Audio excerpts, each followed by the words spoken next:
में कन्वर्जन के लिए नहीं, भारत में सनातन धर्म को खत्म करने के लिए जितने भी कार्य हो रहे हैं सबकी फंडिंग हो रही है।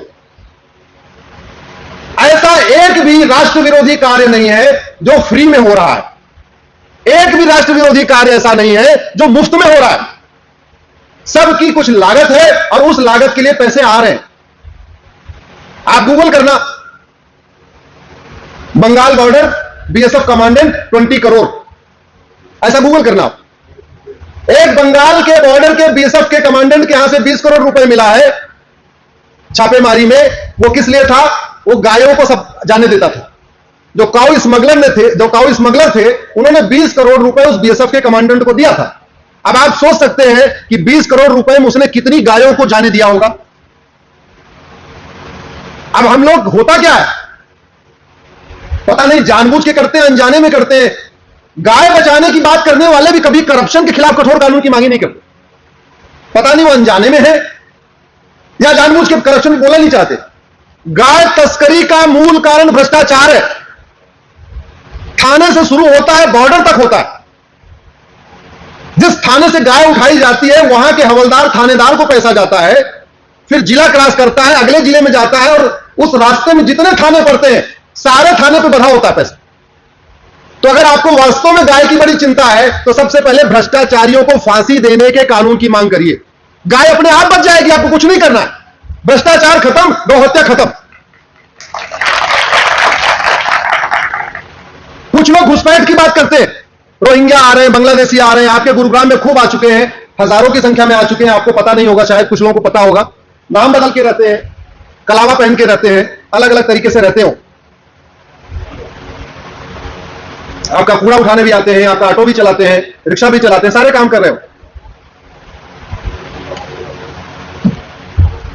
मैंने पीआईएल फाइल किया था 2017 में। 2017 में जब मैंने पीआईएल फाइल किया था घुसपैठियों को बाहर निकालने के लिए, उस समय मैंने राज्यवार आंकड़ा दिया था। सुप्रीम कोर्ट में मैटर चल रहा है अभी। उस समय मैंने कहा था कि भारत में 5 करोड़ बांग्लादेशी रोहिंग्या आ चुके हैं। 2023 में तो संख्या और बढ़ चुकी होगी, उनके बच्चे भी पैदा हो चुके होंगे। घुसपैठिए बगल में भूटान क्यों नहीं जाते, भारत में क्यों आते हैं? ये बांग्लादेशी रोहिंग्या चीन क्यों नहीं जाते, भारत क्यों आते हैं?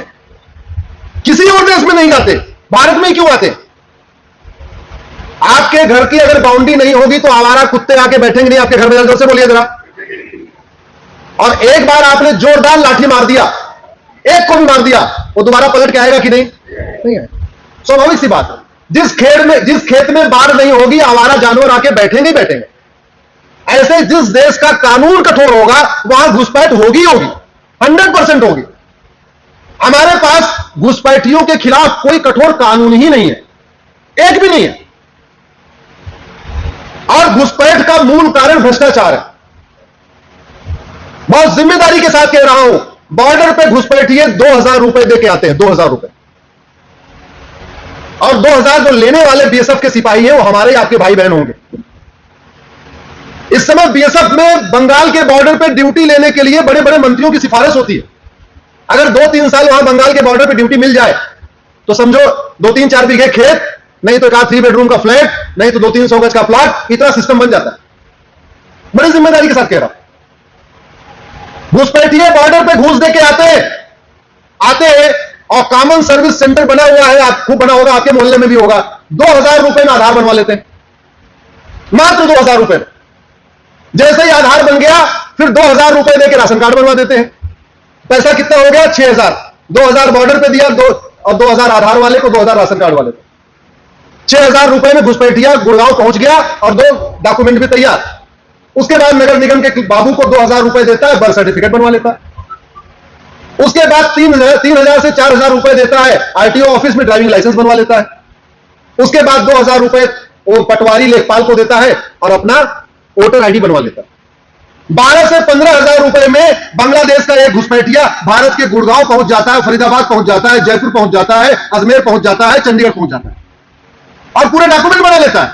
और फिर प्रधानमंत्री जी की मुफ्त मकान योजना का लाभ लेता है, मुफ्त में सिलेंडर लेता है, मुफ्त में राशन लेता है, क्योंकि उसका जो राशन कार्ड होता है गरीबी रेखा के नीचे वाला होता है। तो 15,000 रुपए में घुसपैठिया भारतीय बन जाता है और उसके बाद लगभग 10 से 15 लाख रुपए की योजनाओं का फायदा लेता है। ये जो मुफ्त की योजनाएं हैं किसके पैसे चलती है? जोर से बोलिए जरा। अरे भैया कहने में दिख शर्म आती है, हमारा पैसा, बोले किसका पैसा है?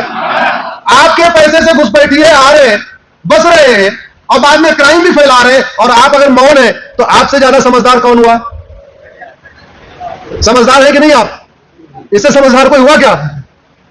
अरे भैया जागो जागो, ये करप्शन बहुत हमारे लिए कैंसर है, ये कैंसर है। और एक बार जब उसका सारा सिस्टम हो गया और इलेक्शन का टाइम आ गया तो फिर तो वो वोट जीवी नेता उसके पक्ष में खड़े हो जाते हैं। जैसे निकालने की बात आएगी वोट जीवी खड़े हो जाएंगे, बोले ना ना ना ना, ये तो देखो दलितों पर अत्याचार हो रहा है, अल्पसंख्यकों पर अत्याचार हो रहा है। और एक बहुत बड़ा खतरा मैं आपको बता रहा हूं अगले 5 साल 10 साल के बाद शुरू होने वाला। ये ज्यादातर घुसपैठिए हिंदू नाम से अपनी आईडी बनवा रहे हैं। 5 साल के 10 साल के बाद ये संगठित रूप से इस्लाम कबूल करेंगे जगह जगह। एक्चुअल वो मुस्लिम ही है, लेकिन अभी वो हिंदू नाम से आए हुए थोड़ा अपने आप को सेटल करने के लिए। जैसे यहां 10-5 साल रह जाएंगे, प्रधान पार्षद सबसे बढ़िया सेटिंग हो जाएगी, 2-4 बार वोट दे लेंगे, फिर बोलेंगे जी मैं तो कन्वर्ट कर रहा हूं। तो 10 साल के बाद पूरे भारत में एक नया खतरा शुरू होगा। अरे बाप रे बाप, देखो गुड़गांव में इतने लोग कन्वर्ट हो रहे हैं, फरीदाबाद में इतने कन्वर्ट हो रहे हैं, दिल्ली में इतने कन्वर्ट हो रहे हैं। वो कन्वर्ट एक्चुअल में अभी कन्वर्ट है, वास्तव में अपने असली उस पर जा रहे हैं। तो पूरी दुनिया में बदनामी होगी कि नहीं कि भैया इतने बड़े मात्रा में लोग सनातन धर्म छोड़ के क्यों भाग रहे हैं? बदनामी होगी कि नहीं? यह समस्या 10 साल के बाद आने वाली है, जिससे मैं अभी आगाह कर रहा हूं आपको। ये बहुत बड़ी समस्या आने वाली है। तो घुसपैठ का मूल कारण भ्रष्टाचार, काउ स्मगलिंग का मूल कारण। एक हफ्ते पहले गुड़गांव में एक बेटी पकड़ी गई है, बुलंदशहर से एमबीए करने आई थी। उसको ड्रग स्मगलर्स ने अपने जाल में फंसाया, थोड़ा थोड़ा ड्रग देना शुरू किया। जब एडिक्ट हो गई तो उसको पेडलर बना दिया, यानी सप्लाई करने वाला बना दिया। इकलौती लड़की बुलंदशहर से मां बाप ने एमबीए करने के लिए भेजा, ऐसा नेटवर्क में फंसी कि कौन कहे वो ड्रग खुद ही लेने के लिए ड्रग सप्लाई करने लग गई। पुलिस ने पकड़ लिया है, उसके ऊपर सारे धाराएं लग गई हैं। जो मां बाप एमबीए करने के लिए भेजे थे, अब मां बाप उसकी जमानत करने के लिए दौड़ रहे हैं। कौन है इसके लिए जिम्मेदार? कौन है जिम्मेदार? जरा जो बोलिए। मैं ये पूछ रहा हूं, सिंगापुर में 900 ग्राम गांजा लेने के बाद फांसी हो सकती है, तो भारत में ड्रग स्मगलर्स को फांसी के लिए कानून क्यों नहीं बन रहा? ये ड्रग स्मगलर को सपोर्ट करने वाले कौन लोग हैं? क्या पॉलिटिकल पार्टियां चंदे के लिए इस हद तक चली जाएंगी कि हमारी पूरा युवा जनरेशन बर्बाद हो जाए और चंदे के लिए ड्रग स्मगलिंग के खिलाफ कठोर कानून नहीं बनेगी? क्या हमारे सांसद विधायक पैसे के लिए, मतलब उनको किसी भी हद तक जाने के लिए तैयार है? माना कि ड्रग स्मगलर चंदा देते हैं, लेकिन ड्रग स्मगलर के चंदा के चक्कर में हमारी युवा पीढ़ी बर्बाद हो रही है। तो अगर आप लोग नहीं बोलोगे तो ये कानून नहीं बदलेगा। हमारी यंग जनरेशन बर्बाद हो रही है। जितने मैनेजमेंट के स्कूल हैं वहां पर सिगरेट के पैकेट के अंदर गांजा बेचा जा रहा है।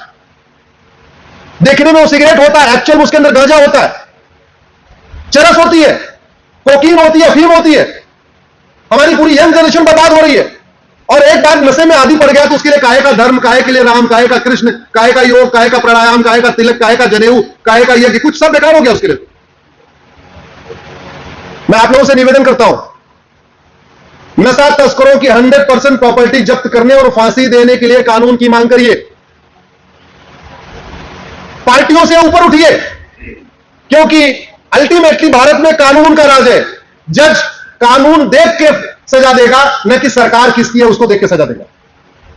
जज सजा देते समय यह नहीं देखेगा कि सरकार किसकी है, जज सजा देते समय यह देखेगा इस धारा में कितनी सजा देना है, लिखा कितना। तो जब तक वो नहीं बदलेगा तब तक नहीं होगा। धर्मांतरण हो रहा है कि नहीं हो रहा है?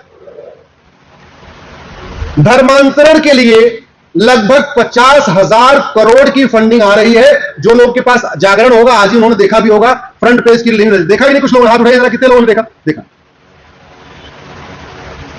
भारत में धर्मांतरण कराने के लिए खाड़ी देशों से हवाला के जरिए आ रहा है, पश्चिम देशों से एफसीआरए के जरिए आ रहा है। 50,000 करोड़ की फंडिंग आ रही है।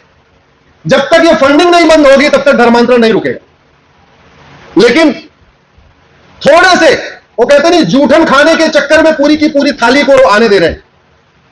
कुछ लोगों को थोड़ी जूठन मिलती है, जूठन थाली का थोड़ा बचा खुचा माल, वो खाने के चक्कर में, उसके लालच के चक्कर में लोग एफसीआरए को खत्म करने की मांग ही नहीं कर रहे। यह एफसीआरए कानून 2010 में कांग्रेस की सरकार ने बनाया था, और पूरी जिम्मेदारी के साथ कह रहा हूं, यह एफसीआरए कानून केवल और केवल भारत में देश विरोधी एनजीओ, देश विरोधी पत्रकारों, देश विरोधी लेखकों, जिसको आप सेकुलर भी कह सकते हैं, उनकी फंडिंग के लिए यह कानून बनाया गया था और वो कानून आज भी चल रहा है।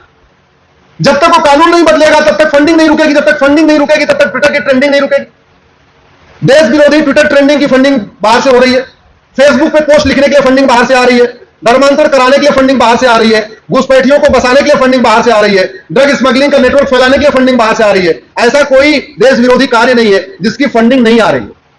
फंडिंग बंद हो जाए ये समस्याएं अपनी आप बंद हो जाएगी। वो कहते नहीं, नाक दबा दीजिए तो मुंह खुल जाएगा। जब तक नाक नहीं दबाएंगे तब तक मुंह नहीं खुलेगा। जब तक ये बाहर का पैसा आ रहा है तब तक भारत में ही इस तरीके की देश विरोधी गतिविधियों को पकड़ पाना, रोक पाना मुश्किल नहीं, नामुमकिन है। भ्रष्टाचार का एक जो सबसे बड़ा दुष्परिणाम है, जो हमें बहुत कम दिखाई पड़ता है, वो है जातिवाद, भाषावाद, क्षेत्रवाद। हम लोगों को, समाज को जातियों के आधार पर तोड़ के रखा हुआ है। अगड़ा पिछड़ा, फला फला फला फला। मैं कुछ ऐसे बड़े ट्विटर हैंडल्स को जानता हूं जो कोई काम नहीं करते, उनके पास कोई नौकरी नहीं है, बस उनके पास 10-5 लाख ट्विटर पे फॉलोअर हैं, 10-5 लाख फेसबुक पे फॉलोअर हैं। सुबह से शाम तक दलित बनाम सवर्ण करते रहते हैं, अगड़ा बनाम पिछड़ा करते रहते हैं। अगर वो फंडिंग बंद हो जाए तो वो भी बंद कर देंगे। वो इसी काम के लिए कर रहे हैं। फंडिंग बंद हो जाए ये काम भी बंद हो जाएगा। तो अगर भारत में भ्रष्टाचार खत्म हो जाए तो जातिवाद भी खत्म होगा, भाषावाद भी खत्म होगा, क्षेत्रवाद भी खत्म होगा। भ्रष्टाचार खत्म हो जाए तो गौहत्या कम हो जाएगी, भ्रष्टाचार खत्म हो जाए तो घुसपैठ कम हो जाएगा, भ्रष्टाचार खत्म हो जाए तो धर्मांतरण भी काफी हद तक कम हो जाएगा। एकदम पूरा पूरा नहीं खत्म होगा। घुसपैठ पे, जैसे मैंने आपको बताया कि नशे पे सिंगापुर में फांसी का कानून है, ऐसे अवैध घुसपैठ में चीन में फांसी का कानून है। आप चीन में अवैध रूप से घुस गए तो फांसी होगी, और चीन में तो भ्रष्टाचारियों को फांसी देने का कानून है। एक गवर्नमेंट कंपनी के जीएम ने एक वेंडर से 2 लाख युआन लिया था।